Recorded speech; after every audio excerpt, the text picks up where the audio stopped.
हमारा खतरा वो है जो हमारे बच्चों की शिक्षा छीन रहा है। हमारा खतरा वो उससे है जो हमारे बच्चों का रोजगार छीन। आरक्षण मिलता है सरकारी शिक्षा और सरकारी नौकरी में। सौगंध मुझे इस मिट्टी की, मैं देश नहीं बिकने दूंगा, ये कहने वाले ने पूरा सरकारी नौकरी और सरकारी शिक्षा प्राइवेट हाथों में बेच दिया। अब आरक्षण लेंगे भी तो कहां लेंगे? 100 रोटी अगर है तो 100 लोगों में बराबर बंटनी चाहिए। 10 रोटी को 90 लोग खा रहे हैं और 90 रोटी 10 आदमी खा रहा है। यह है असली लड़ाई। मैं शरद यादव की जमीन पर खड़ा होकर कहता हूं, ये जातियों के लोगों को आगे इसलिए किया जा रहा है ताकि विचारधारा की लड़ाई खत्म हो जाए। मैं लक्ष्मण यादव, सुखलाल कुशवाहा जी को अपना वैचारिक वारिस मानते हुए मैं इनके साथ खड़ा होना पसंद करूंगा, अपनी जाति के किसी व्यक्ति के साथ। कुल्हाड़ी में लगी बेंट को आपके सामने दिखा करके कहा जा रहा है कि जंगल की लकड़ियों कुल्हाड़ी का साथ दे दो, तो क्योंकि इसमें लगी बेंट तुम्हारी जाति की है। लो तुम्हारा 2 मौर्य 2 कुशवाहा यहां बना दिया, मंत्री बना दिया, 2 यादव यहां बना दिया, 4 कुर्मी वहां बना दिया और सबका वोट ले लिया। और उसके बाद गोडसे, गोलवलकर, हेडगेवार, सावरकर, तब जाकर के संसद में बोला जाता है। आजकल फैशन चल गया है अंबेडकर अंबेडकर अंबेडकर अंबेडकर। समझदार को इशारा काफी। भगवान बनकर के कोई आया तो उसका नाम था बाबा साहब डॉक्टर भीमराव अंबेडकर, जिन्होंने संविधान बना करके सबको बराबर करने का नाम। बाबा साहब डॉक्टर भीमराव अंबेडकर का संविधान एक वादा था कि बचा तो लेना संविधान को, और ऐसा भारत आप ले आए कि 2024 का चुनाव इस बात के लिए लड़ा गया कि 400 सीट चाहिए ताकि संविधान बदलना है। बताओ उसको सजा दे पाए क्या? और मध्य प्रदेश के लोगों सबसे ज्यादा ताकत किसने दी? मैं तो उत्तर प्रदेश से आता हूं तो इसलिए थोड़ा बोल सकता हूं कि अगर उत्तर प्रदेश में आधी से ज्यादा सीटों पर रोका नहीं गया होता तो अब तक इस देश में संविधान खत्म करके नागपुर का वो संविधान लागू कर दिया गया होता जिसकी मनुस्मृति किताब। जाति जनगणना मंडल कमीशन की रिपोर्ट, जिसकी जितनी संख्या भारी उसकी उतनी हिस्सेदारी। इसकी लड़ाई लड़ो ओबीसी समाज के लोगों। सबसे ज्यादा अन्याय अगर आज इस देश में किसी के साथ हो रहा है तो वो ओबीसी के साथ हो रहा है, लेकिन ओबीसी ही सबसे ज्यादा धर्म बचाने की लड़ाई में सबसे आगे खड़ा हो जाता है। बताइए गलत कर रहा हूं सही कर रहा हूं? ये जितनी बड़ी बड़ी दुकान चल रही है उसमें सबसे बड़ा खरीदार कौन है? आप ओबीसी समाज के लोग। अगर 52% आबादी 10% ईडब्ल्यूएस आरक्षण मिल गया, आरक्षण की सीमा टूट गई है। जितनी जिसकी संख्या भारी उसकी उतनी हिस्सेदारी होनी चाहिए कि नहीं होनी चाहिए? इसलिए आज अगर शिक्षा नहीं बची तो हमारे नौजवानों को पता ही नहीं कि लड़ाई कहां लड़नी है। उनके हाथ में कोई तलवार देकर के कहेगा कि जाओ धर्म बचाओ या उसकी कुर्सी बचाओ। आपका घर बचाने और इन पुरखों की विचारधारा को बचाने कौन आएगा?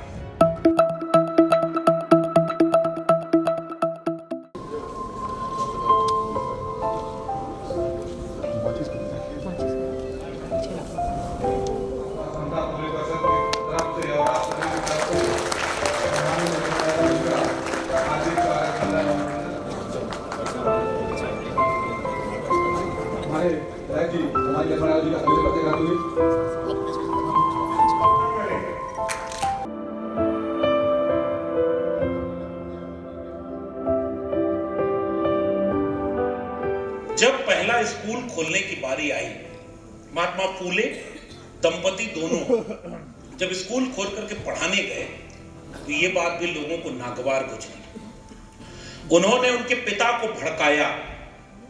पिता ने कहा कि या तो अपना स्कूल चुनो या अपना घर चुनो। बताइए हाथ उठाकर ज्योतिबा फूले ने क्या चुना था? वो अच्छे पुत्र भी हो सकते थे।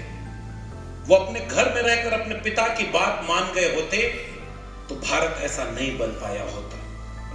मैं सुन रहा था जननायक सुखलाल कुशवाहा को, अपने भाषण में एक जगह वो बोलते हैं, बड़ी रैली है और सर पूरा बाल उनका काला है, दाढ़ी काली है और तेवर में बोल रहे होते हैं, अरे इस किसान जात के लोगों शुक्रिया अदा करना ज्योतिबा फूले और सावित्रीबाई फूले का। अगर वो स्कूल न खोले होते तो हम सब्जी पैदा कर रहे होते, गाय भैंस चरा के दूध बेच रहे होते, हम यहाँ पर सांसद विधायक और इस देश को चलाने वाले लोगों में नहीं शामिल हो पाए। वो तेवर जब मैंने देखा तो मैंने कहा वो विरासत है जो सिद्धार्थ जी आपको आगे बढ़ानी है।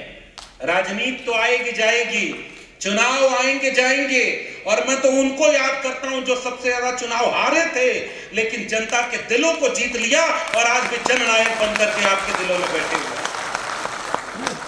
क्योंकि इन्होंने विचारधारा का संघर्ष किया। महात्मा फूले और ज्योतिबा फूले, सावित्रीबाई फूले ने शिक्षा की लड़ाई लड़ी और लड़कियों को, हर जाति की लड़कियों को पढ़ाने का मौका मिला। पढ़ना, आप जाकर के प्रोफेसर की डायरी आपको मिलेगी, मदन जी बताएंगे। अब जो है नई शिक्षा नीति कहती है कि फीस महंगी कर दो। ज्योतिबा फूले और सावित्रीबाई फूले स्कूल खोले तो निःशुल्क खोले थे, और उसके बाद 1848 में पहला स्कूल खोला गया। ज्योतिबा फूले अपनी पत्नी को पहले पढ़ाते हैं और उसके बाद दोनों मिलकर के अपने आगे वाले बच्चों को पढ़ाते हैं। यहाँ पुरुष ज्यादा दिख रहे हैं क्योंकि पुरुषों ने क्रांति अपने ऊपर ले ली है और अपने घर की महिलाओं को अपने घर में रखा है। बाद में यही लोग जाके कहेंगे हम तो सब समझते हैं, हमारे घर वाले नहीं समझते। तो आप उनको वैचारिक कार्यक्रम में ले नहीं आओगे तो वो कैसे समझेंगे? आपने उनको पढ़ने का मौका नहीं दिया। आपके घर कोई बेटी पैदा हुई तो आपने कहा कि BA पढ़ने बाद में जाना, पहले तुम्हारी शादी कर दें। बेटा कितना भी नालायक हो उसको पहले पढ़ाते जाते हो। बताओ भेदभाव हम करते हैं कि नहीं करते? इसलिए माता सावित्रीबाई फूले को अगर आप जानना चाहते हो तो सोचो, 2 साड़ी लेकर स्कूल जाती थी पढ़ाने, 2 साड़ी लेकर। पत्थर फेंका जाता था। आपने कहीं पढ़ा कि उस पत्थर फेंकने वालों में कोई मुसलमान भी था? मैला फेंका जाता था, उसमें कोई मुसलमान था क्या? एक किताब में बताता हूं, गांव जाकर कभी मौका मिले तो इंटरनेट पे पढ़िएगा और नौजवान जो है वो पढ़िएगा। सुनील खिलनानी की एक किताब है जिसका नाम है इनकैर्नेशन। उसमें बिरसा मुंडा और तमाम लोगों के ऊपर चैप्टर है। ज्योतिबा फूले और सावित्रीबाई फूले का जो चैप्टर है ना, उसमें एक पोस्टर बनाया गया है पूड़े और भिड़ेवाला के इलाके में 1853, 54, 55 में, आज से लगभग 150 साल पहले बड़े बड़े पोस्टर लगाए गए थे कि ये दोनों धर्म के विरोध में काम कर रहे हैं, क्योंकि ये अछूत बच्चों को शिक्षा दे रहे हैं और लड़कियों को पढ़ाने का काम कर रहे हैं। तुम्हारा कैसा धर्म जो मनुष्य को मनुष्य के बराबर न माने? तुम्हारा कैसा धर्म जो लोगों को कहे कि इस जाति को शिक्षा मिलेगी, इसको नहीं मिलेगी? ये मंदिर जा सकता है, ये नहीं जा सकता? ये पढ़ सकता है, ये नहीं पढ़ सकता? अगर भगवान कहीं होगा तो उसको आकर के कहना चाहिए कि मेरे ही बनाए ये दोनों हैं, तुम इंसान को इंसान से बांट क्यों रहे हो? लेकिन आज तक ये लड़ाई किसने लड़ी? भगवान बनकर के कोई आया तो उसका नाम था बाबा साहब डॉक्टर भीमराव अंबेडकर, जिन्होंने संविधान बना करके सबको बराबर करने का नाम। तब जाकर के संसद में बोला जाता है, आजकल फैशन चल गया है अंबेडकर अंबेडकर अंबेडकर अंबेडकर। समझदार को इशारा काफी। इतना नाम अगर भगवान का लिया होता तो 7 जन्म के लिए स्वर्ग मिल गया होता। मैं सोचता हूं गृह मंत्री जी, आपको मिला? आपको मिला स्वर्ग? किसी को मिला? मैं ये कहना चाहता हूं कि इस देश के 90% कमेरा लोगों को स्वर्ग से बेहतर जिंदगी देने का वादा और जुबान को स्वर देने का काम बाबा साहब डॉक्टर भीमराव अम्बेडकर ने किया। वरना वोट डालने का अधिकार नहीं था। आप जाति देख करके वोट डालने का अधिकार देते थे, आप जाति देख करके शिक्षा देने का काम करते थे, आप जाति देख करके पेशा देने का काम करते थे। कहते थे बिजनेस करना इस पेशे का काम है ही नहीं। बताओ, आप मध्य प्रदेश के लोगों बहुत अलग नहीं हो। मेरे उत्तर प्रदेश में तो जातियों के नाम पर गालियां बनी है। बताओ आप क्या बनी है कि नहीं बनी है? कहावतें और मुहावरे बनी है कि ये अगर शुभ काम करने जा रहे हो और फला जाति का आदमी सामने आ गया तो जतरा बिगड़ जाएगा। बताओ कहीं नहीं। मेरे उत्तर प्रदेश के पूर्वांचल में गाली बनाई कि अहिर गड़ेरिया कुर्मी चोर और धर सारे का टंगरी तोड़। आप सोचिए ये गाली किसने बनाई? किसी मुसलमान ने बनाई थी क्या? आज आप मजहब के नाम पर लड़ा रहे। ये इतिहास इस देश का बराबरी का नहीं था, बांटा गया। इसलिए विचारधारा के लोगों, मेरा लगभग वक्त पूरा हो गया है। मैं आखिरी में आपसे कुछ बातें कह के विदा लेना चाहता हूं। बाबा साहब डॉक्टर भीमराव अंबेडकर उस विचार को आगे बढ़ाना चाहते थे और एक और नायक का, आपके अपने समाज, कुशवाहा समाज के एक नायक का नाम लेना चाहता हूं। जिस समय सामाजिक न्याय की लड़ाई समाजवादियों ने आगे बढ़ाई, डॉक्टर राम मनोहर लोहिया, और ये तो जबलपुर है, श्रद्धेय शरद यादव जी का भी एक कार्य क्षेत्र और जन्म स्थल रहा है। मैं उन्हें भी यहां से याद करना चाहता हूं। शरद यादव जी दिल्ली में एक कार्यक्रम में, हमने दिल्ली में पहली बार दिल्ली विश्वविद्यालय में शरद यादव को बुलाया था। जिग्नेश मेवानी और कई लोग आए थे और पहली बार बहुजन सम्मेलन वहां किया जिस विश्वविद्यालय ने मंडल कमीशन का विरोध किया था, हमारे आरक्षण का विरोध किया था जिन लोगों ने। और याद करना ओबीसी समाज के लोगों, आपके मंडल कमीशन का विरोध किसी मुसलमान ने किया हो तो जरा उसका नाम बताना मुझे, किसी ने किया क्या? तो फिर आपको धर्म के नाम पर मुसलमान दुश्मन है, खतरा कौन है? ये बात तो समझनी होगी। हमारा खतरा वो है जो हमारे बच्चों की शिक्षा छीन रहा है, हमारा खतरा वो उससे है जो हमारे बच्चों का रोजगार छीन रहा है। और इसलिए शरद यादव ने कहा कि जाति नहीं जमात में बदलो और 90% कमेरा लोगों एक हो जाओ। अब उस इतिहास को आखिर में आपको छोड़कर जा रहा हूं। बाबा साहब डॉक्टर भीमराव अंबेडकर का संविधान एक वादा था कि बचा तो लेना संविधान को, और ऐसा भारत आप ले आए कि 2024 का चुनाव इस बात के लिए लड़ा गया कि 400 सीट चाहिए ताकि संविधान बदलना है। बताओ उसको सजा दे पाए क्या? और मध्य प्रदेश के लोगों सबसे ज्यादा ताकत किसने दी? अब मैं और कुछ कहूंगा नहीं। मैं तो उत्तर प्रदेश से आता हूं तो इसलिए थोड़ा बोल सकता हूं कि अगर उत्तर प्रदेश में आधी से ज्यादा सीटों पर रोका नहीं गया होता तो अब तक इस देश में संविधान खत्म करके नागपुर का वो संविधान लागू कर दिया गया होता जिसकी मनुस्मृति किताब है। और इसलिए मैं आखिर में याद कर रहा हूं कि संघर्षों को बचाएगा कौन? क्या लौटकर सुखलाल कुशवाहा वापस आएंगे? क्या लौटकर वो पुराने लोग वापस आएंगे? बाबा साहब अंबेडकर वापस आएंगे? संसोपा ने बांधी गांठ, पिछड़ा पावे 100 में 60, डॉक्टर राम मनोहर लोहिया का नारा, उस नारे को कैसे आगे बढ़ाया हमारे वैचारिक लोगों ने। और मैं नाम ले रहा हूं, प्रोफेसर साहब जान जाएंगे तो बताइएगा, इन्होंने किताबें उस पर लिखी हैं कि 100 में 90 शोषित हैं और शोषितों ने ललकारा है, और धन धरती और राजपाट में 90 भाग हमारा है, 10 का शासन 90 पर नहीं चलेगा। वो उत्तर भारत की परंपरा जिसमें शहीद बाबू जगदेव प्रसाद कुशवाहा हुए, कर्पूरी ठाकुर हुए, महामना रामस्वरूप वर्मा हुए, चंद्रिका प्रसाद जिज्ञासु हुए, तब जाकर के 90% कमेरा लोगों की बात हुई। और जगदेव बाबू इसी समाज से आते थे और बिहार में सामंतियों ने उनके साथ क्या किया आप जानते होंगे। उनको मार डाला, शहीद करना पड़ा। वो बिहार लेनिन कहे जाते थे। आज शहीद जगदेव प्रसाद कुशवाहा के सपनों के भारत को बचाना हमारी जिम्मेदारी। कर्पूरी ठाकुर नाई जाति के थे। आखिरी में 2-4 मिनट और लेता हूं, बस आखिर का बात खत्म करूंगा। नहीं और लोग भी हैं थोड़ा। देखिए, जो चालाक वक्ता होता है वो बीच बीच में ऐसा खेल करता है ताकि लोग ही कहें और बोले, इसलिए मेरे ट्रैक में ना आइए। और भी सम्मानित लोग हैं, वो लोग भी बोलेंगे। मैं आखिर में कुछ जरूरी बात है वो कह देना चाहता हूं। कर्पूरी ठाकुर नाई समाज से आते थे और उत्तर प्रदेश में मुख्यमंत्री थे राम नरेश यादव। आजकल कुछ ओबीसी को यह भ्रम होता है कि हम तो ताकतवर हैं, हमें कौन शूद्र बनाएगा। समझदार को इशारा काफी। कौन कौन लोग ये समझते हैं कि हमारा कभी शोषण तो हुआ ही नहीं। उन लोगों को याद दिलाता हूं, इतिहास भारत का, दिल्ली से चमड़ा भेजा संदेश, बार बनावे कर्पूरी और भैंस चरावे राम नरेश। सोचिएगा, यह अपमान किसी मुसलमान ने किया क्या? जोर से बोलिए, ये गाली किसी मुसलमान ने दी? ये किसी दलित ने दी? ये किसी आदिवासी ने दी? फिर कौन दिया है ये हमसे बेहतर आप समझ गए होंगे। इसलिए दुश्मन पहचानो, वो आएंगे बताने कि तुम्हारा धर्म खतरे में है। मैं आपसे बताने आया हूं आपके बच्चों की कलम खतरे में है, शिक्षा खतरे में है, रोजगार खतरे में है। और इतिहास जानिए, आज कर्पूरी की मां और उसके आगे गाली दी थी। वो आरक्षण बाबा साहब अंबेडकर ने संविधान में दिया ओबीसी समाज के लोगों। संविधान नहीं था तो किसान का बेटा किसान बनता था, कुम्हार का बेटा कुम्हार बनता था, और बहुत मुश्किल से कोई राजा बन पाया। जो राजा थे उनको गुलाम बना दिया। संविधान आया तो ये तय हुआ कि अगर चाय वाले का बेटा भी प्रधानमंत्री बन सकता है तो दूध वाले का बेटा भी प्रधानमंत्री बनेगा। ये भारत के संविधान ने दिया। लेकिन सोचिए आज की चुनौती, और यहां मैं खत्म करना चाहता हूं, बाबा साहब अंबेडकर केवल दलितों के नेता नहीं है, ओबीसी समाज के लोगों, ज्योतिबा फूले को डॉक्टर अंबेडकर ने अपना तीसरा गुरु माना था और वो उनकी जाति के नहीं थे।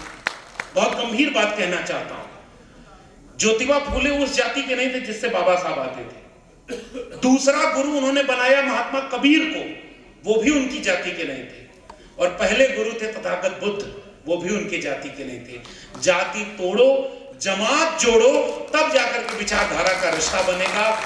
इसलिए ये जब सुखलाल कुशवाहा जी आगे बढ़ रहे थे, उन्होंने कहा समाज नेता पैदा करे, तो नेता बहुत हो गए। देश में आज क्या है, अब मैं आखिर में शिक्षा पर बात करके खत्म कर दूंगा। प्रोफेसर की डायरी जब आप पढ़ेंगे तो उसमें मिलेगा कि सिलेबस बदला जा रहा है, फीस महंगी की जा रही है, फेलोशिप घटाई जा रही है, एनएफएस किया जा रहा है। एनएफएस का मतलब समझते हैं, नॉट फाउंड सुटेबल। जो शिक्षा समुदाय से जुड़े हैं वो लोग जानते होंगे। पहले अवेलेबल नहीं थे, फिर अवेलेबल हुए तो कहा कि सुटेबल नहीं है। अब जब सुटेबल भी हो गए तो पूरी शिक्षा को अंबानी और अडानी के हाथों बेच दिया है।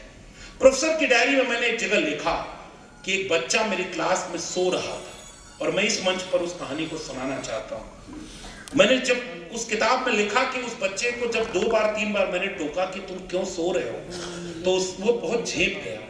फिर मैंने उसको कहा कि तुम बताओ कोई बात है, तो उसने कहा नहीं बता सकता मैं यहाँ पे, बच्चे हंसेंगे। फिर मैंने कहा क्लास के बाद तुम मिलना। वो बच्चा बाहर आया, वो किसान जाति से था, जाति मैं उसकी नहीं बताऊंगा, आप इससे समझिए। वो कहता है कि मैं अपने घर का एकमात्र व्यक्ति हूँ, पिता बीमार है, माँ दूसरे के घर में बर्तन मांजती है, और मैं जब स्कूल की कॉलेज से लौट कर जाता हूँ तो 2 बजे से 10 बजे तक पिज्जा डिलीवरी करता हूँ, सुबह 4 बजे से अखबार बेचने जाता हूँ, उसके बाद मैं ढाबे पर काम करता हूँ, नींद नहीं आ पाती, सो नहीं पाता, इसलिए कभी आपकी क्लास में झपकी आ जाती है, लेकिन पढ़ना चाहता हूं ताकि मेरे भाई बहन भी आगे पढ़ सकें।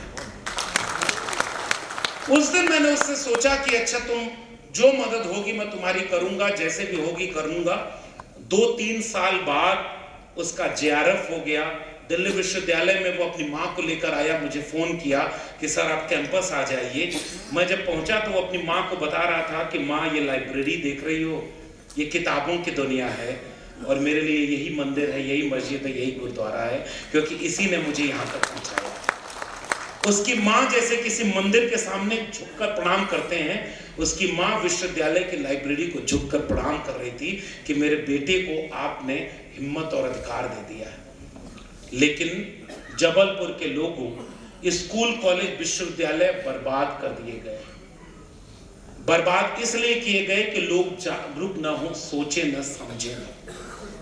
और मैंने प्रोफेसर की डायरी केवल इसलिए लिखी, मैं चाहता तो चुप रह करके अपनी नौकरी बचा लेता था। मैं इलाहाबाद यूनिवर्सिटी का गोल्ड मेडलिस्ट था। और पता है एक बात और बता दूं, यादव लोग भी कभी कभी समझते हैं कि हमको कौन शूद्र बनाएगा, इसलिए भी मैं उनको कहता हूं कि हमारे उत्तर प्रदेश में मुख्यमंत्री थे, उनके बेटे विदेश से पढ़ के आए थे, और जब मुख्यमंत्री नहीं रहे तो उनका घर गंगा जल से धुलवाया, और मंदिर गए तो मंदिर धुलवाया। याद रखना, जातिवादियों की नजर में हम और आप जाति से ऊपर कभी बन ही नहीं पाते। इसलिए बाबा साहब अम्बेडकर के संविधान की नजर यह है जिसने हम सबको बराबर और सम्मान और अधिकार का नाम दिया। और इसलिए प्रोफेसर की डायरी में मुझसे कहा गया कि आप चुप हो जाओ, तब उस नौकरी मिल जाएगी। मैंने अपनी किताब में भी लिखा है कि जुल्म के साये में लब खोलेगा कौन, और हम भी चुप रहे तो फिर बोलेगा कौन। हमने बाबा साहब के संविधान का लाभ उठाया है कि नहीं उठाया? अगर सुखलाल कुशवाहा जी संघर्ष न किए होते तो बताओ, उसी मुझे तो ये बताया गया कि 2 मुख्यमंत्रियों को हराया, और ओबीसी समाज का सबसे शुरुआती बिगुल बजाने वाले लोगों में चौधरी सुखलाल जी हैं। मानवर कांशीराम की पार्टी से साथ में जुड़े, और वो कांशीराम 85% की बात करने वाले, मंडल कमीशन लागू करो वरना कुर्सी खाली करो, उसकी लड़ाई लड़ने वाले कांशीराम, मंडल कमीशन को आगे ला करके, चाहे वो लालू प्रसाद यादव हो, मुलायम सिंह यादव हो, नीतीश कुमार हो, या आपके यहां शरद यादव मंडल रथ लेकर निकले थे। बताओ, मंडल कमीशन का विरोध किसी मुसलमान ने किया था? किसी सिख ने किया था? किसी ईसाई ने किया था? वो कौन था जो आपके आरक्षण का विरोधी था? और आज जाति जनगणना नहीं होने दे रहा है, तो बताइए वो कौन है? इसलिए मैं आज मैं गुजारिश करके जाना चाहता हूं कि अगर शिक्षा नहीं बचेगी तो कुछ भी नहीं बचेगा। शिक्षा बचानी है तो विचारधारा से ही आप अपने संघर्ष को कर सकते हैं। वक्त की ये जरूरत समझ लो, बिन पढ़े अब गुजारा नहीं है। अब न कोई साथी और न हुकूमत, कोई भी अब तुम्हारा नहीं है। तुम पढ़ो और पढ़कर लिखो सब, वरना तारीख बदली मिलेगी। अब कलम और कागज से बढ़कर दूसरा कोई चारा नहीं। और मैं जानता हूं सुखलाल कुशवाहा जी को डिग्री कम मिली, लेकिन चेतना की डिग्री इतनी मिली थी कि जब ये बोलते थे तो लगता था कि विश्वविद्यालय बोल रहा है। और मैं फिर से कह रहा हूं, इनके ऊपर अगले कार्यक्रम में जब मैं आऊं तो 1 साल बाद एक नहीं कम से कम दर्जनों किताब आए, तब मैं मानूंगा कि उनका समाज अभी भी उनको याद कर रहा है। और याद रखना, प्रोफेसर की डायरी में मैंने शुरू में लिखा है, अगर हिरन अपना इतिहास नहीं लिखेंगे तो शिकारियों की गाथाओं में हिरणों के किस्से नहीं पाए जाएंगे, वो अपनी ही शिकार की गाथाएं कहते रहेंगे। हमें अपना इतिहास अपने से लिखना है और ऐसे जननायकों को याद करना है। और इसलिए याद करना है क्योंकि वो जो संस्कार छोड़ करके गए, जाति जनगणना आज नहीं हो रही। बताओ, ओबीसी को 52% देना था, मंडल कमीशन कहता है 52% आबादी को 52%। आज पता ही नहीं ओबीसी की आबादी कितनी है। बताओ, आज हम एक भी जन आंदोलन खड़ा कर पाए? अगर होते सुखलाल कुशवाहा जी तो जितना मैं जान पाया हूं, मैं यकीन से कह रहा हूं, पूरे भारत में जाति जनगणना कराने के लिए सबसे बड़ा आंदोलन खड़ा करने का काम कर रहा है।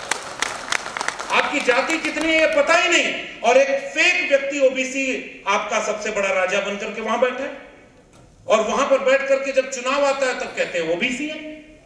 और आज ओबीसी की संख्या कितनी है यही नहीं पता। मैंने आरटीआई लगाई और मेरी प्रोफेसर की डायरी में वो बात भी है, 596 कुलपति, 6 शेड्यूल कास्ट, 6 शेड्यूल ट्राइब और 36 कुलपति ओबीसी। 550 कुलपति कौन है आपको भी पता है। सुप्रीम कोर्ट में चीफ जस्टिस जितने लोग पिछले 10 साल में हाई कोर्ट में, सुप्रीम कोर्ट में बने, 88% एक ही तबके से हैं और 12% 90% आबादी के हैं। बताइए, ओबीसी जिसका सबसे ज्यादा हक मारा जा रहा है। मंडल कमीशन कहता है 52% आबादी को 52% आरक्षण मिलना चाहिए। और बताओ मध्य प्रदेश के लोगों आपको कितना मिला है? जोर से बोलिए, बताइए, ये क्या शर्म की बात है कि गर्व की बात है? और आज भी मैं कहता हूं मध्य प्रदेश में सबसे ज्यादा आबादी किसकी है? 50% से ज्यादा आबादी आपकी है कि नहीं है? 60 से ऊपर। और 60 से ऊपर जिसकी आबादी है उसके राज्य में केंद्र में आरक्षण 27% और आपके राज्य में 14% आरक्षण, और वो भी आधा अधूरा मिल रहा है। और आगे कर दूं, 2 ही जगह तो आरक्षण मिलता है, सरकारी शिक्षा और सरकारी नौकरी में।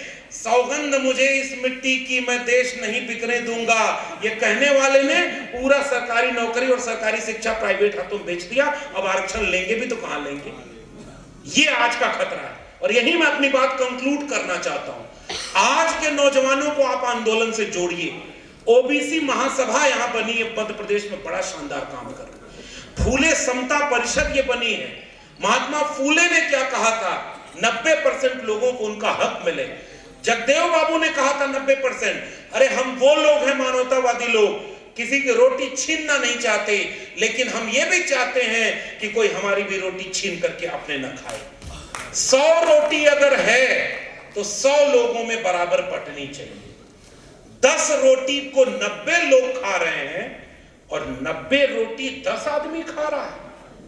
यह है असली लड़ाई।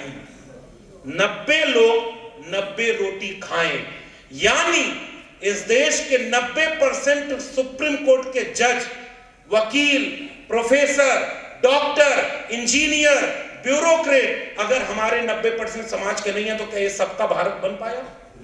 फिर तो ये मुट्ठी भर लोगों का भारत गुलाम है और वहीं पर थोपी जा रही है। और चुनाव, बाबा साहब अम्बेडकर ने आपको वोट डालने का अधिकार दिया और कहा था कि राजा रानी के पेट से पैदा नहीं, जनता के वोट से पैदा होगा। बताओ, वोट भी लूटा जा रहा है कि नहीं? आपसे मैं ईमानदारी से पूछना चाहता हूं। आपको गारंटी है कि आप जहां वोट डालते हो वहीं गिना जा रहा है? अगर वही सब होता तो आप माहौल किसी का बनता है, चुनाव कोई जीत जाता है, शपथ कोई ले रहा है, और आपके यहाँ भी एक यादव को मुख्यमंत्री बनाकर कहा जा रहा है आओ नागपुर तुम्हारा कल्याण करेंगे, इसलिए वो ये काम किया गया। मैं शरद यादव की जमीन पर खड़ा होकर कहता हूं ये जातियों के लोगों को आगे इसलिए किया जा रहा है ताकि विचारधारा की लड़ाई खत्म हो जाए। मैं लक्ष्मण यादव सुखलाल कुशवाहा जी को अपना वैचारिक वारिस मानते हुए मैं इनके साथ खड़ा होना पसंद करूंगा, अपनी जाति के किसी व्यक्ति के साथ।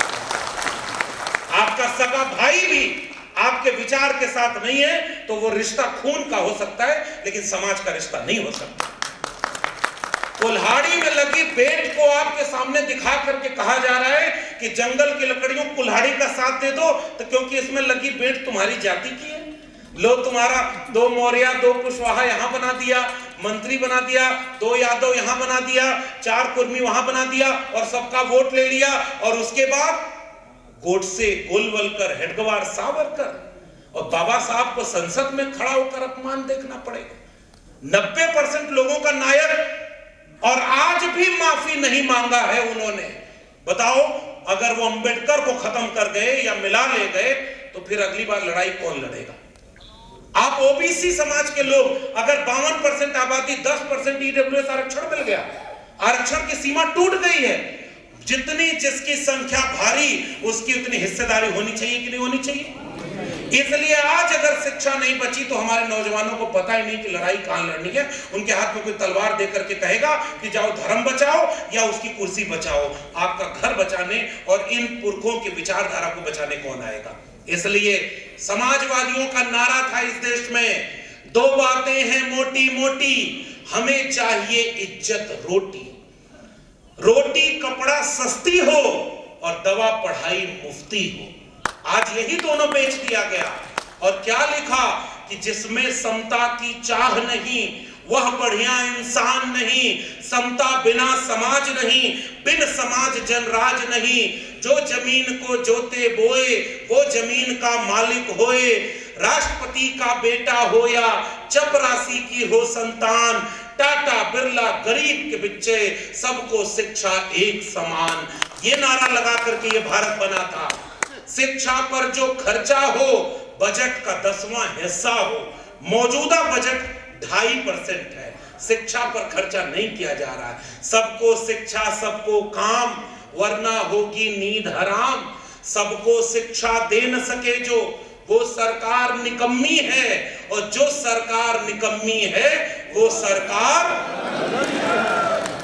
इसलिए मैं केवल ये जाके कह रहा हूं कि सरकारों को चुनाव से बदलना एक बात है, जाति जनगणना, मंडल कमीशन की रिपोर्ट, जिसकी जितनी संख्या भारी उसकी उतनी हिस्सेदारी, इसकी लड़ाई लड़ो ओबीसी समाज के लोगों। सबसे ज्यादा अन्याय अगर आज इस देश में किसी के साथ हो रहा है तो वो ओबीसी के साथ हो रहा है, लेकिन ओबीसी ही सबसे ज्यादा धर्म बचाने की लड़ाई में सबसे आगे खड़ा हो जाता है। बताइए गलत कर रहा हूं सही कर रहा हूं? ये जितनी बड़ी बड़ी दुकान चल रही है उसमें सबसे बड़ा खरीदार कौन है? हमारे ही लोग हैं। उनको पता ही नहीं, वो वहां जाकर के खरीदारी कर रहे हैं। उनको पता है, उनको जगाने का काम ऐसे पुरखों ने किया था।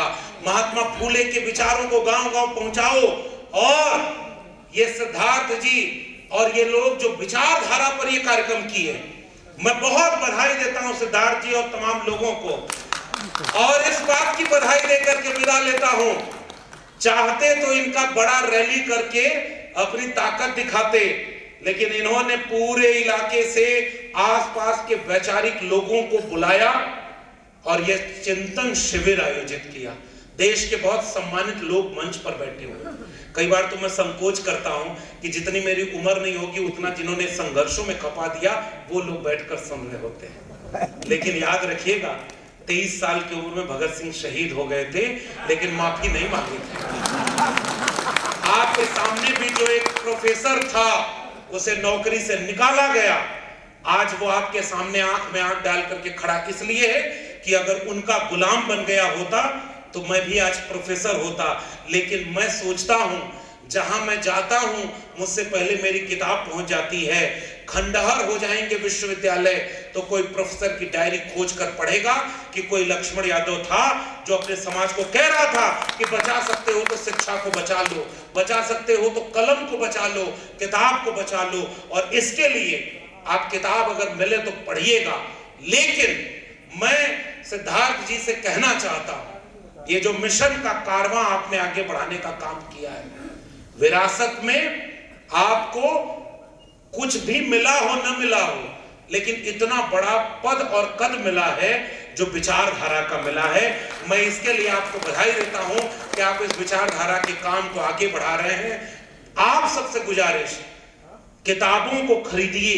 महात्मा फूले की जीवनी, सावित्रीबाई फूले की जीवनी, जगदेव बाबू की जीवनी, महामना रामस्वरूप वर्मा की जीवनी, बाबा साहब डॉक्टर अंबेडकर की जीवनी, मंडल कमीशन की रिपोर्ट, इन सारी चीजों को गांव-गांव बांटिए और आइए एक संकल्प लें। अगले एक साल बाद फिर जब 5 जनवरी आएगा तो हर गांव तक उस लड़ाई को पहुंचाने का मिशन और कारवां आगे बढ़ाने का काम करेंगे जो यहां पर सुखलाल जी ने शुरू किया था। बताइए, आप तैयार हैं? ये गांव-गांव विचारधारा की लड़ाई पहुंचाएंगे।